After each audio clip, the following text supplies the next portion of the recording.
on Connecticut's news station. Teen driving concerns, renewed calls about safety after a deadly crash just over the state lines, killing kids. Plus, how a new submarine contract looks to bring a big boost to business along the shoreline. There's a huge demand and room for improved communications. Congratulations, you made it through another winter. Spring is officially here, but will the weather agree with the new season? We'll explain coming up. Plus, pushing toward the Sweet 16. I'll be there supporting the Huskies. UConn women looking to advance another round tonight. Lab work is welcomed in West Hartford. New to the crew here is K9 Lola. Hi, I'm Jim Altman. More ahead from West Hartford on Fox 61 News. Now at 6, this is Fox 61, Connecticut's news station. Good evening, and thanks for joining us for the Fox 61 News at 6. I'm Jen Bernstein. And I'm Brent Harden. We continue to follow developing news tonight about that horrific deadly crash involving a family from Derby. The crash, which occurred in New York, killed 5 children, and tonight new details are emerging into what caused it. Fox 61's Matt Karen joins us to break down the newest information. Matt. New York officials say the driver, 16-year-old Malik Smith, was either distracted or asleep at around 12:30 Sunday morning when he failed to navigate a curve on the Hutchinson River Parkway in Scarsdale. The rented 2021 Nissan Rogue hit a boulder, then a tree, and burst into flames, killing 5 of the 6 siblings and cousins inside. These are individuals who had their whole life ahead of them. There were so many things that have been denied them, and the opportunity to grow up and live a full life.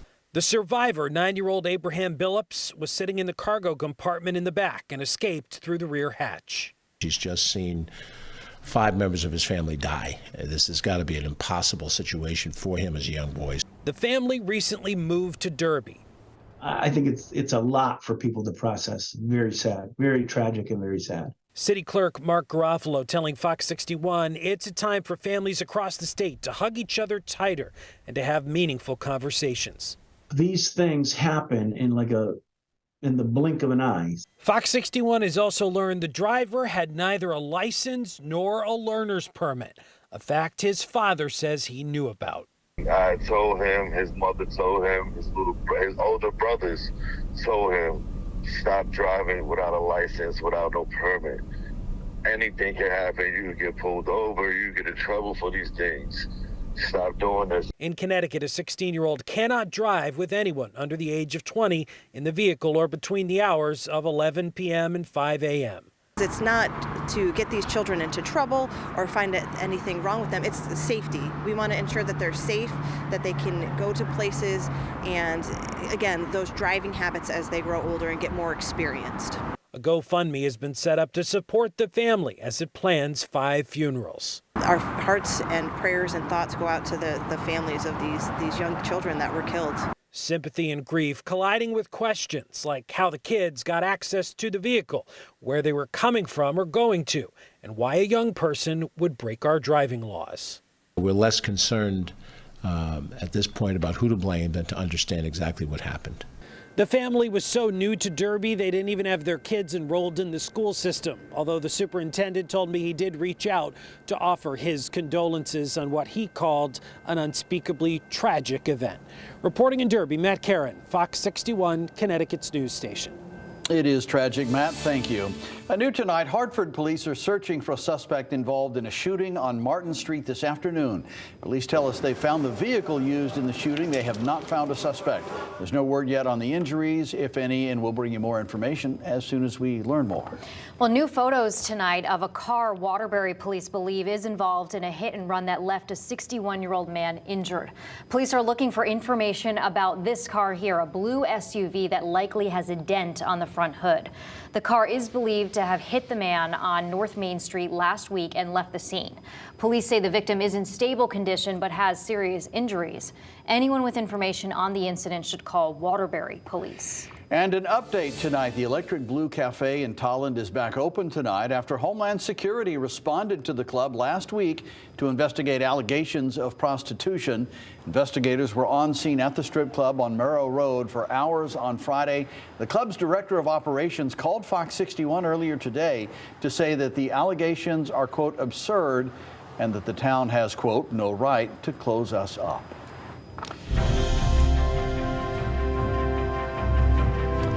Well, new tonight, Connecticut Senator Richard Blumenthal is taking aim at bank executives, introducing new legislation he says would hold them accountable. Yeah, this as the global financial market is under pressure. Fox 61 political reporter Emma Wolfhurst joins us in studio with the latest. Yeah, Jen, Brent, Senator Blumenthal is saying bank failures like we've seen recently with Silicon Valley, Signature, and First Republic banks could have been avoided. Now he's calling for a DOJ investigation and action from Congress.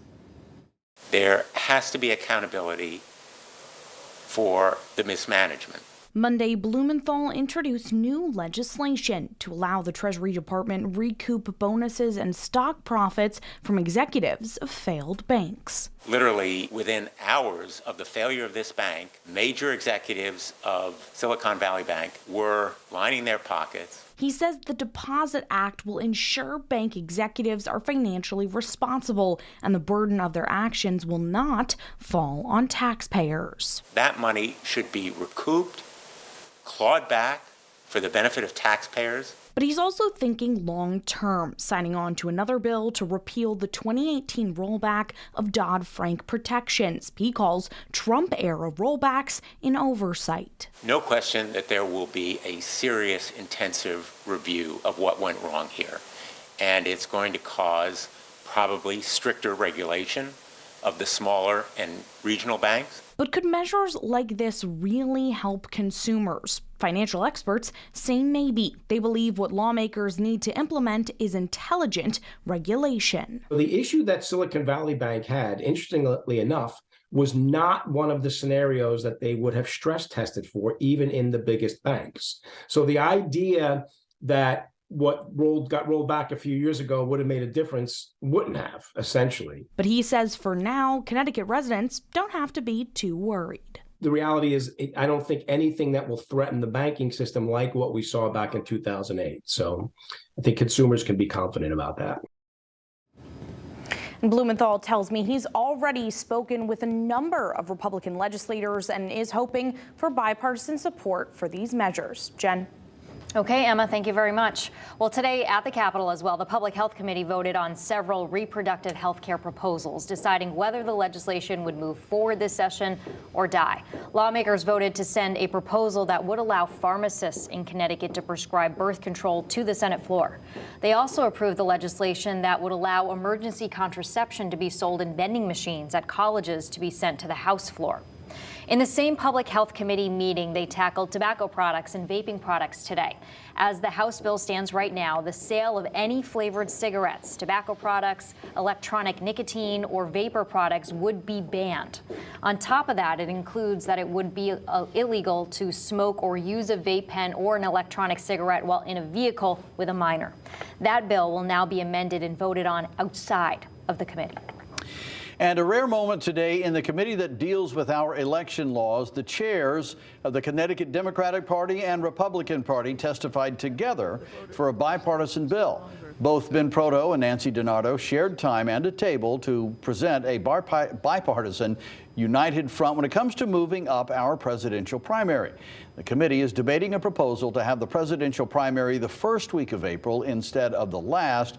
They argue that would help them engage voters and could mean more money for the state, since presidential candidates would likely spend more on advertisements and visits. Okay, spring has officially sprung today, marking the season of the start of the season, and what a beautiful morning it was all across the state here. The deer out to enjoy the sunrise in stores here. Yeah, so what can we expect for the first night of spring? Chief Meteorologist Rachel Frank joining us now. So is it officially spring, or is that happening? It is. As of 5:24, right? Yes, Brent had a few alarms set off all across the newsroom. Watch it tick down, yeah. We really wanted to celebrate. Not that this winter was all that bad. We were actually all talking about last week how surprised we were that spring kind of popped up so quickly, but we are looking very spring-like here moving forward in the days ahead, with temperatures that will continue to be above average and even near 60 for the next couple of days, which is quite warm, and we'll take it this time of year. Today's high 53 degrees. Look at this sky. It almost looks fake. Average high for this time of year, 49. It's 49 right now in Meriden. We're down in the mid to upper 40s at the beaches. There's a bit of a breeze out there today, and we will continue to see a windy at times day tomorrow overall, and that will contribute to a higher risk for brush fires, which we'll talk more about in the days ahead. Low temperatures tonight will be falling back into the 20s to right around 30 degrees, including 25 in Waterbury, an official low of around 30 in Groton. Then heading through the day tomorrow, we'll see high temperatures soar into the upper 50s to right around 60 degrees. A warm sun, bit breezy, first full day of spring, really looking and feeling like it.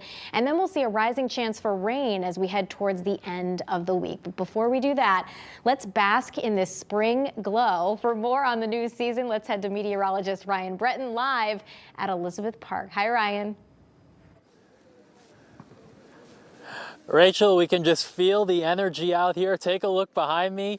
Kids out of school, celebrating the change of the seasons and the good weather that fortunately this time has come along with it. We're here at Elizabeth Park in Hartford, where people are out walking, taking in this nice weather. And as you mentioned, spring is officially here. It started with the spring or vernal equinox at 5:24 this evening. That was the point in time when the sun was directly over the equator.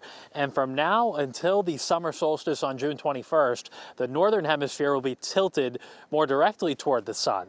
So this is the time of year when the sun continues to be at its strongest, or will continue to be strong through the summer solstice. And we also will continue to gain daylight through the summer solstice as well. This all continues at least more than 12 hours of daylight through September, when we have the autumnal equinox as well. You've probably noticed the day is getting longer, not only with the time change helping add some daylight at the end of the day, but just in general, we're picking up about 3 minutes of daylight each day. Our sunset tonight just after 7 o'clock, and in just 2 or 3 weeks, our sunsets will be approaching 7:30. So if you're like one of the many people out here at the park trying to get in a walk, run, or just have some fun after work or school, you have plenty of time to do it now in the evenings, which is something I think we all like to see. For now, we're live in Hartford. I'm meteorologist Ryan Breton, Fox 61, Connecticut's news station. It looks nice out there, Ryan. Thank you so much. All right, Husky fans gearing up to cheer on the UConn women's basketball team tonight at Gamble Pavilion.